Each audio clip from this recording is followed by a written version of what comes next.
Well, hello, it's me, the Dakota Kai Guy, and today my video is going to be on why Rhea Ripley should not be challenging for the Raw Women's Championship. So let's get right into it. So we'll start off to this response to my tweet where I said Rhea Ripley should not be in the Raw Women's Championship picture. You do know that NXT is still a part of WWE, right? What has she done? Watch her matches in NXT and you'll see what she's done. And being runner-up in the Royal Rumble means a big push for a WWE superstar. So, okay, you want to look at what she's done? Let's look at what she's done. She had a World Championship match against Io Shirai, which she lost. Oh, but then she faced Raquel Gonzalez in a last woman standing match. And then she lost again and subsequently lost that feud. Oh, but then she was in the Royal Rumble and came up short and lost again. Oh, but then she was off of TV for 2 months for no real good explicable reason. Now, does that sound like the track record of someone who should be competing for a world championship at the biggest event in the WWE calendar year? Like, really?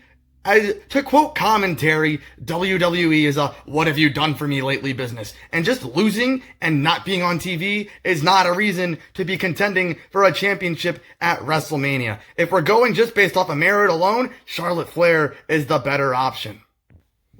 She's been there longer, she has more championships, etc., etc. But people boo Charlotte Flair, but you put Rhea Ripley in exactly the same narrative with the same trajectory, the same storyline, and people are cheering. That doesn't make any sense. Both of them showed up and went, "WrestleMania, I want your championship." And that's the entire story. I've been off of TV for God knows how long, for no reason, and I want your title at WrestleMania. That's not a reason to warrant a championship match. But of course, Asuka accepts, and now we are stuck with this match.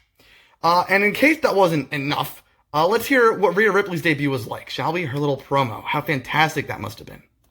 Asuka, you're one of the greatest women's champions in WWE history. This last reign might contradict that statement. You proved your point. Now, last I saw, Charlotte Flair was out here challenging you for the Raw Women's Championship. Correct. Good observation. You watched the promos. While you were recovering from having your teeth knocked out. Yes, that had nothing to do with Charlotte Flair, but go on. But now Charlotte Flair's not here. No, she's not. You know, she's actually recovering from COVID. Ah, that's true. She is. She tweeted that. So, Asuka, I'm gonna need an answer. Oh, yeah. Well, you didn't ask a question. On my first official night here at Raw, You can ask a question before you need to get answers. straight up, I challenge you to a championship match at WrestleMania. Well, that still wasn't a question. That was a challenge. But I mean, okay. Right. So that promo was very awkward. It didn't sound natural at all. And the words themselves just, why? You could have done so much better with that.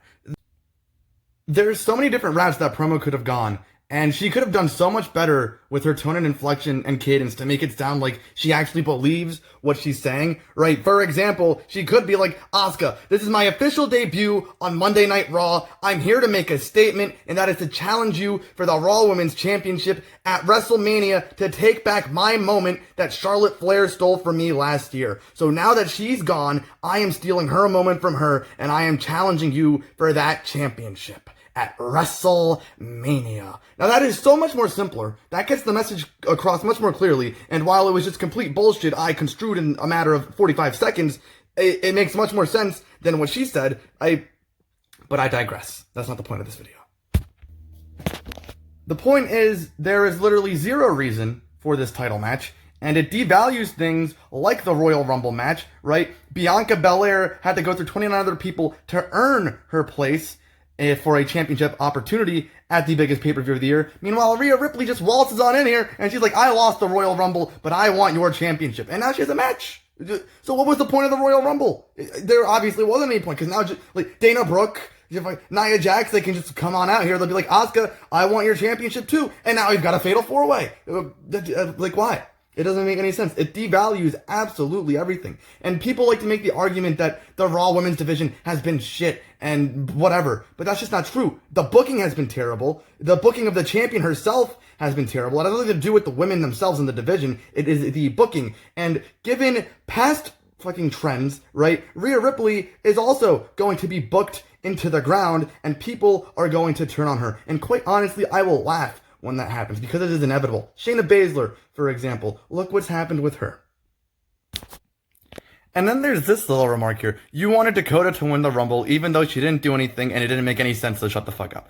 First of all, in a kayfabe sense, the Royal Rumble is the sole most unpredictable match in all of professional wrestling because momentum really isn't a thing that matters because your objective is just to throw people over the top rope and get their feet to hit the ground. Very simple, right? And it's what matters is the booking after the fact. So of course I would have been ecstatic if Dakota Kai won the Royal Rumble. However, if her booking was anything similar to what's going on between Sasha and Bianca right now, I would be absolutely livid, and I would be more than complaining about that as well. So that argument in itself is completely ignorant and incompetent. But in conclusion, Rhea Ripley should not have her championship match at WrestleMania because it makes absolutely no sense. And even though Charlotte Flair had the same exact storyline, angle, and narrative, she got completely booed, whereas now everyone's like, give Rhea a chance, because the IWC is full of fickle, hypocritical fans who like to spin information and things to fit their narrative and support their favorite wrestlers. Fickle. The entire WWE universe being fickle.